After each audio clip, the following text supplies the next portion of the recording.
नमस्कार, welcome to Insight Study Forum. Insight Study Forum में आप सभी का स्वागत है। आज के इस वीडियो में हम बात करने वाले हैं यूपी टेट का सिलेबस क्या है, यानी यूपी टेट का पूरा पाठ्यक्रम क्या है। आपको दो बातें ध्यान में रखना बहुत ज़रूरी है। पहली बात यह है कि अगर आप किसी भी एग्ज़ाम की तैयारी करना चाहते हैं, चाहे वो यूपी टेट हो, सी टेट हो या फिर कोई अदर एग्ज़ाम हो सकता है, अगर आपने माइंड बना लिया है कि आपको किसी भी परीक्षा को बीट करना है, आपको उसमें अच्छे मार्क्स गेन करने हैं, तो आप दो बातें ध्यान रखेंगे। पहली बात यह है कि उस परीक्षा का, उस एग्ज़ाम का सिलेबस क्या है, उसका पाठ्यक्रम क्या है, जो ऑफिशियली दिया गया है उसको आप समझेंगे। उसमें जो कंटेंट दिया गया होगा, यानी उस पाठ्यक्रम में जितने टॉपिक दिए गए होंगे, उन सभी टॉपिक्स को आप अपने दिमाग में स्टोर करेंगे, सेव करेंगे, क्योंकि वहीं से क्वेश्चंस बनने वाले हैं। ठीक है। दूसरी बात क्या है?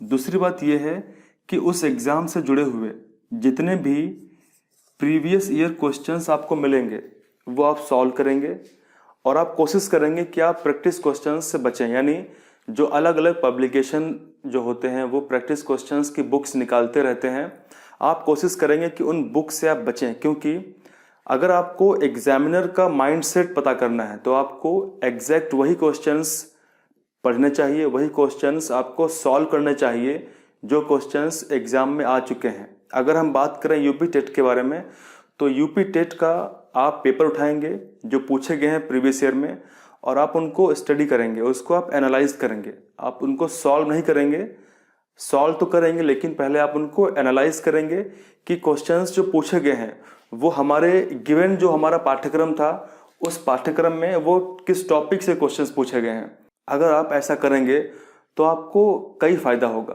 पहला फ़ायदा आपको ये होगा कि आप समझ जाएंगे कि एग्ज़ाम की डिमांड क्या है, जो परीक्षा की आप तैयारी कर रहे हैं यूपी टेट की, वो चाहती क्या है और क्वेश्चंस कहाँ से आते हैं। ये दो चीज़ें आप करेंगे तो आपकी जो तैयारी है वो एक सही दिशा में जाएगी। काफ़ी लोग ये गलती करते हैं, वो क्या करते हैं, बुक्स लेके आते हैं और बुक्स लेके आकर के बुक्स को पढ़ाई करना शुरू कर देते हैं, लेकिन वो जो मेन चीज़ें हैं वो ना तो सिलेबस को देखते हैं जो कंटेंट दिया गया है, और ना ही वो सही तरीके से पिछले वर्षों के पेपर्स को एनालाइज करते हैं, सॉल्व करते हैं। बस बुक्स को लेके आए और पढ़ाई शुरू कर दी, तो ऐसे आप सही दिशा में पढ़ाई नहीं कर रहे हैं, आप अपने आप को धोखे में रख रहे हैं। ठीक है। जो लोग वीडियो देख रहे हैं, आप लोग में से कितने लोग ऐसे हैं जिन लोगों को यूपी टेट का जो पूरा सिलेबस है, आपके पेपर 1 के लिए अगर हम बात करें तो पेपर 1 के लिए कक्षा 1 से 5 के लिए जो सिलेबस दिया गया है प्रत्येक सब्जेक्ट का, प्रत्येक विषय का, वो सिलेबस क्या है, आप में से कितने लोग जानते हैं? आप लोग जानते हैं तो ज़रूर कमेंट में ईमानदारी से लिखें यस, और जो लोग नहीं जानते हैं वो कमेंट में ईमानदारी से लिखें नो सर मैं नहीं जानता हूँ, और आज के बाद मैं जान जाऊँगा कि सिलेबस क्या है। ठीक है। ये बातें बहुत ज़्यादा ज़रूरी हैं कि आप लोग जानें। तो इस वीडियो में हम जानेंगे कुछ विशेष बातों को, और उसके बाद में फिर हम पूरा सिलेबस डिस्कस करने वाले हैं। यानी जो आपका बाल विकास एवं शिक्षण विधियां हैं वहां से लेकर के हम पूरा पर्यावरणीय अध्ययन तक पूरा सिलेबस डिस्कस करेंगे, ताकि आपको सही तरीके से समझ में आए। और हम कोशिश करेंगे कि वहाँ पे मैं आपको पढ़ाऊँ ना, मतलब जो सिलेबस दिया गया है वो सिर्फ सिलेबस बताऊँ, ना कि मैं उसके बारे में आपको डिटेल में कहानी सुनाऊँ। ठीक है। वो सारी बातें हम करेंगे अलग से वीडियो में। यानी जब हम वीडियोस अपलोड करेंगे, लेक्चर्स शूट करेंगे, लेक्चर्स बनाएंगे आपके लिए किसी भी विषय के लिए, चाहे वो पर्यावरण हो या फिर बाल विकास एवं शिक्षण शास्त्र हो, तो उसके लिए जब हम वीडियोस बनाएंगे तो वहाँ पे हम डिटेल में बात करेंगे। लेकिन जो आपको वीडियोस मिलने वाले हैं अभी थोड़ी देर के बाद में सिलेबस से जुड़े हुए, उसमें सिर्फ हम जानेंगे जो सिलेबस दिया है वो सिलेबस क्या है, जो पाठ्यक्रम दिया है वो पाठ्यक्रम है क्या।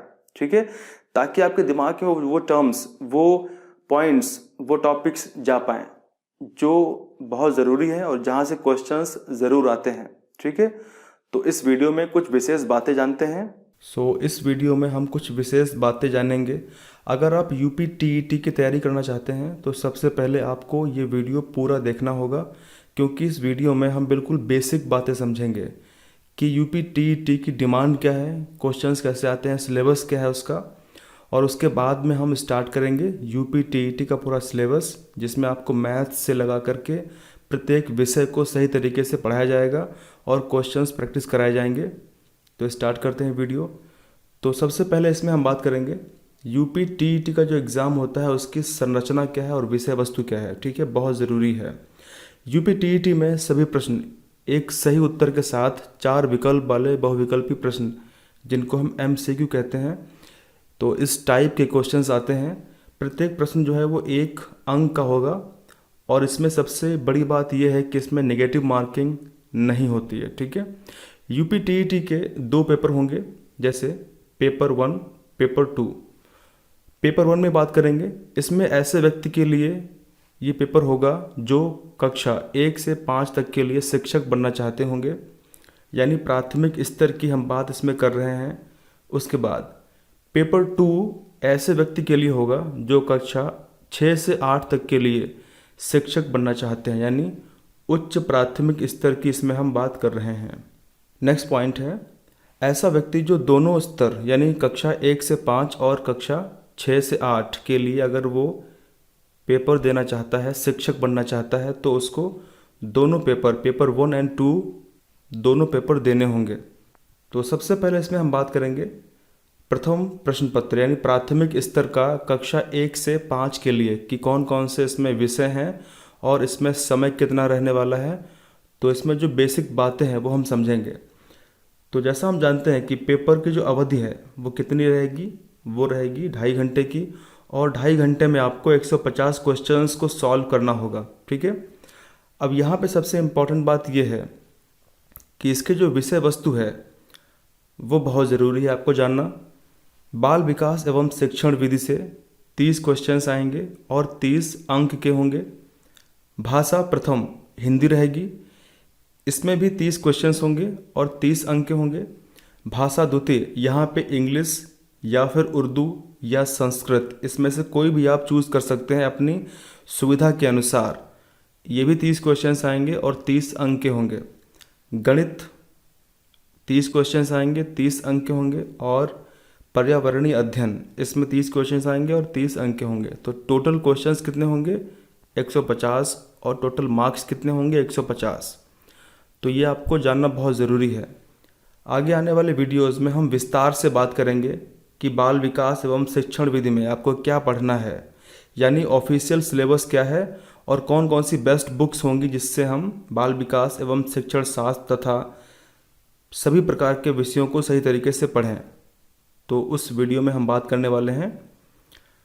फिर इसमें आगे हम बात करेंगे कि जो प्रश्नों की प्रकृति है और उनका स्तर जो है वो कैसा रहेगा, ये काफ़ी ज़रूरी जानना है।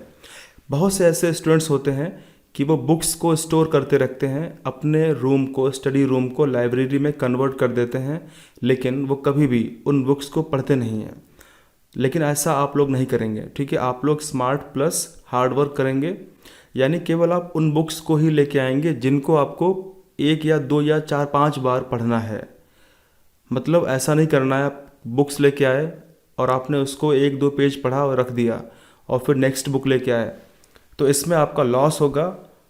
तो इसमें आपका मनी का लॉस होगा प्लस आपका समय का लॉस होगा। आप काफ़ी कंफ्यूज रहेंगे, डाइवर्ट रहेंगे कि किस बुक से पढ़ें। बशर्ते आप केवल कुछ अच्छी बुक्स को लेके आएंगे और कोशिश रहेगी कि प्रत्येक विषय की सिर्फ एक ही पुस्तक हो, लेकिन बढ़िया हो, ताकि हम अपना पूरा ध्यान उस पुस्तक पर केंद्रित करें और उसको हम मैक्सिमम टाइम रिवाइज करें, जिससे हमारा जो कंसंट्रेशन है वो बढ़े और एग्ज़ाम में हम सही उत्तर को टिक मार करके आएँ। ठीक है, फिलहाल यहाँ पे समझते हैं कि प्रश्नों की प्रकृति और उसका स्तर क्या रहने वाला है। बाल विकास और शिक्षण विधियों के बारे में जो प्रश्न है वो 6 से 11 आयु समूह के लिए प्रासंगिक अधिगम एवं अध्यापन के शैक्षिक मनोविज्ञान पर केंद्रित रहेंगे तथा वे विविध शिक्षार्थियों की विशेषताओं और आवश्यकताओं को समझने, शिक्षार्थियों के साथ आपस में परस्पर अंतरक्रिया तथा अधिगम के एक अच्छे फैसिलिटेटर की गुणवत्ताओं और विशेषताओं पर केंद्रित करेंगे। तो इस प्रकार के क्वेश्चंस आपको बाल विकास में पढ़ने को होंगे। और क्योंकि बाल विकास ये अत्यंत आवश्यक है, क्योंकि छोटे बच्चे रहेंगे 6 से 11 तक की आयु वाले, तो उनका आपको विकास करना है, उनका आपको मानसिक विकास करना है। तो इसीलिए आपको ये चीज़ें पढ़नी बहुत ज़रूरी हैं और हम इस चीज़ों को सही तरीके से पूरा डिस्क्राइब करेंगे जब लेक्चर्स हम डालेंगे, ठीक है। दूसरा है भाषा 1, इसमें प्रश्न अनुदेशों के माध्यम से संबंधित निपुणताओं पर केंद्रित रहेंगे। दूसरा भाषा 2 है, इसमें भाषा 1 से अलग भाषा होगी, यानी इसमें आप इंग्लिश, उर्दू या संस्कृत में से कोई एक ले सकते हैं। एक अभ्यर्थी द्वारा उपलब्ध भाषा विकल्पों में किसी एक भाषा का चुनाव किया जाएगा और आवेदन पत्र में इसका विशेष रूप से उल्लेख भी किया जाएगा, ठीक है। भाषा 2 में क्वेश्चंस भाषा के तत्वों, संप्रेषण और बोध क्षमताओं पर केंद्रित होंगे। अब बात करते हैं गणित की और पर्यावरणीय अध्ययन की। गणित और पर्यावरणीय अध्ययन में प्रश्न इन विषयों की संकल्पनाओं, समस्या समाधान करने की क्षमता और शिक्षण विधियों की समझ पर केंद्रित होंगे। इन विशेष क्षेत्रों में प्रश्न बेसिक शिक्षा परिषद उत्तर प्रदेश द्वारा कक्षा 1 से 5 तक के लिए निर्धारित उस पुस्तक के पाठ्यक्रम के भिन्न भिन्न खंड के विषय में समान रूप से वितरित की जाएगी। पेपर 1 के लिए परीक्षा में प्रश्न 1 से 5 तक के लिए बेसिक शिक्षा परिषद के पाठ्यक्रम में निर्धारित विषयों पर आधारित होंगे, किंतु उनका कठिनाई स्तर और संयोजन इंटरमीडिएट स्तर का होगा। मतलब आपके लिए जानना बहुत ज़रूरी है कि आप टीचर बनेंगे अगर आप पेपर 1 को क्लियर करते हैं तो 1 से 5 तक के लिए, ठीक है, क्लास 1 से 5 तक के लिए। लेकिन आपको जो पेपर देना होगा उसकी जो कठिनाई होगी, ठीक है, वो उसका इंटरमीडिएट लेवल तक का होगा, तो आप ध्यान रखेंगे इस बात को। अब हम बात करते हैं सेकेंड क्वेश्चन पेपर की, जो क्लास 6 से लेकर के क्लास 8 तक के लिए होगा। इसमें कुछ विशेष बातें हैं। समय आपका वही रहेगा 2.5 घंटे का, और आपके पास में टोटल कितने मिनट रहेंगे, 150 मिनट रहेंगे, ठीक है। अब बात करते हैं इसकी संरचना क्या है और इसकी विषय सूची क्या है, ठीक है। अब यहाँ पे जो विषय दिए गए हैं वो सभी अनिवार्य हैं, ठीक है, यानी सभी अनिवार्य विषय यहाँ पे दिए हैं। कौन कौन से विषय हैं? बाल विकास और शिक्षण शास्त्र, यानी पेपर 2 के लिए भी आपको बाल विकास और शिक्षण विधि को पढ़ना होगा, यानी चाइल्ड डेवलपमेंट एंड पेडागोजी को पढ़ना होगा, जिसमें 30 क्वेश्चन आएंगे, 30 मार्क्स के होंगे। उसके बाद में भाषा 1, लैंग्वेज 1 जो है वो आपका हिंदी होगा और अनिवार्य रहेगा। उसके बाद भाषा 2 में इसमें इंग्लिश, उर्दू अथवा संस्कृत में से कोई एक आप चूज़ कर सकते हैं, लेकिन अनिवार्य रहेगा, ठीक है, जिसमें 30 क्वेश्चन आएंगे और 30 अंक के होंगे। उसके बाद में गणित एवं विज्ञान शिक्षक के लिए, अगर आप गणित एवं विज्ञान शिक्षक के लिए अप्लाई करेंगे तो उसमें गणित और विज्ञान के क्वेश्चंस आएंगे, जो 60 क्वेश्चंस आएंगे और 60 अंक आपको प्राप्त होंगे। दूसरा सामाजिक अध्ययन की अगर हम बात करें तो सामाजिक अध्ययन या सामाजिक विज्ञान शिक्षक के लिए सामाजिक अध्ययन के क्वेश्चंस आएंगे, जो कितने होंगे, 60 होंगे और 60 अंक के होंगे।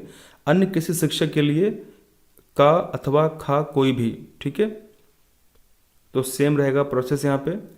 अब यहाँ पे हम देखते हैं कि जो क्वेश्चंस का जो स्तर रहेगा वो कैसा रहेगा। तो ये बिल्कुल जो पहले हमने बात की थी वैसा ही रहेगा, ठीक है। हो सकता है कुछ इसमें चेंज हो, तो आप इसको पढ़ लीजिएगा, आप इसका स्क्रीनशॉट ले सकते हैं। अब जो क्वेश्चन पेपर आपका आएगा वो हिंदी और इंग्लिश दोनों माध्यम के लिए आएगा, ठीक है, यानी क्वेश्चंस जो वहाँ पे होंगे वो इंग्लिश में होंगे और हिंदी में भी होंगे। दूसरा है, अगर हम बात करें तो यहाँ पे यूपी टेट में शामिल होने वाले अभ्यर्थियों के अंकों का विवरण जो है वो वेबसाइट पर जारी किया जाएगा। पूर्णांक 150 में से 80 अंक यानी 60% और अधिक अंक प्राप्त करने वाले सामान्य वर्ग के अभ्यर्थियों को पात्रता प्रमाण पत्र जारी किया जाएगा। तो अगर आप सामान्य वर्ग से बिलोंग करते हैं और आप 60% से नीचे स्कोर करते हैं तो आपको सर्टिफिकेट नहीं मिलेगा। हालांकि अगर हम बात करें यहाँ पे सीटेट के बारे में, ठीक है, सीटेट का जो सर्टिफिकेट मिलता था उसकी वैधता 7 वर्ष की होती थी, लेकिन अब इसको बढ़ा करके आजीवन कर दिया गया है। इसी को देखते हुए जितने स्टेट हैं वहाँ पे जो टेट एग्ज़ाम होता है उसकी जो वैलिडिटी है वो वर्तमान में 5 वर्ष की होती है, लेकिन इसको बढ़ा करके लाइफ टाइम किया जाएगा सीटेट के हिसाब से।